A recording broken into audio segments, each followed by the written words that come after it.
Hi అండి, అందరికీ నమస్కారము. అందరు బాగున్నారా? నా పేరు లక్ష్మి అండి. ఈరోజు మీకు ఉల్లిగడ్డలు ఆలు ఫ్రై చూపిస్తానండి. ఒకసారి చూడండి. ఇగోండి ఉల్లిగడ్డలు, ఇవి పచ్చిమిరపకాయలు, ఇగోండి ఆలు. ఉల్లిగడ్డ ఆలు ఫ్రై ఎందుకు చెప్తున్నానంటే, మనం కర్రీ లేకపోయినా సరే మనము ఉల్లిగడ్డలు ఎక్కువ వేసుకొని ఫ్రై చేసుకుంటే రైస్లోకి బాగుంటుందండి. కర్రీ లేకుండా తినేయవచ్చు అండి. ఆయిల్ వేసుకోవాలి.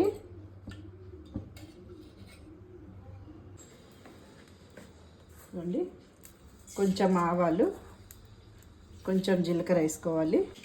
ఇవ్వండి పచ్చిమిరపకాయలు వేసుకోవాలి ఫస్ట్, తర్వాత ఉల్లిగడ్డలు వేసుకోవాలండి.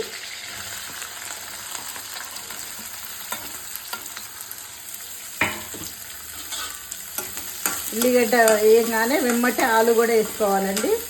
లేకపోతే ఉల్లిగడ్డ వేగే లోపల ఆలు కూడా సగం వేగిపోతుంది. లేకపోతే మనము అవి వేగిన తర్వాత ఆలు వేస్తే ఉల్లిగడ్డ కలర్ మారిపోతుందండి, బ్లాక్ అవుతుంది. ఉల్లిగడ్డ ఆలు ఒకటేసారి వేయించుకోవాలండి. అప్పుడు రెండు కలర్ వస్తుంది, ఆలు కూడా కొంచెం ఉడికిపోతుందండి మనకి. ఇవ్వండి, ఇవి సగం వేగాయి. ఇప్పుడు మనము ఉప్పు, కారం, పసుపు ఎలా వేసుకోవాలంటే, కొంచెం ఆయిల్ వేసుకోవాలండి.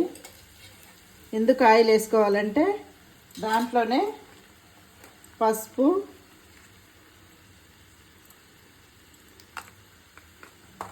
కారం వేసుకోవాలండి. కారం అంటే ఇది చిన్ని ఉల్లిపాయ కారం అండి, నేను దంచుకున్నాను. ఇవి కూడా చూపిస్తా మీకు. ఇవ్వండి, ఆయిల్లో వేసుకుంటే మనకు ఆయిల్లో కొంచెం వేగితే కారం, పసుపు స్మెల్ రాదండి మనకి.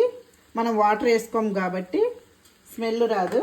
అందుకని కొంచెం ఆయిల్లో వేగిన తర్వాత ఇవి కలుపుకోవాలండి దాంట్లోకి.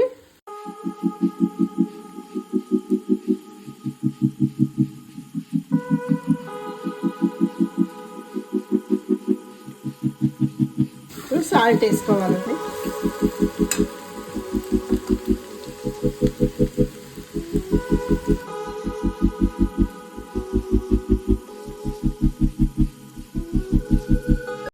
పసుపు, ఉప్పు, కారము వేసేసుకున్నాం. అయిపోయిందండి, ఆలు ఫ్రై అయిపోయింది. లాస్ట్లో కొత్తిమీర వేసుకోవాలి. అంతే అండి. ఈ ఆలు ఫ్రై మీకు నచ్చితే సబ్స్క్రైబ్ చేసి, లైక్ చేసి, షేర్ చేయండి. ఓకే అండి, బాయ్.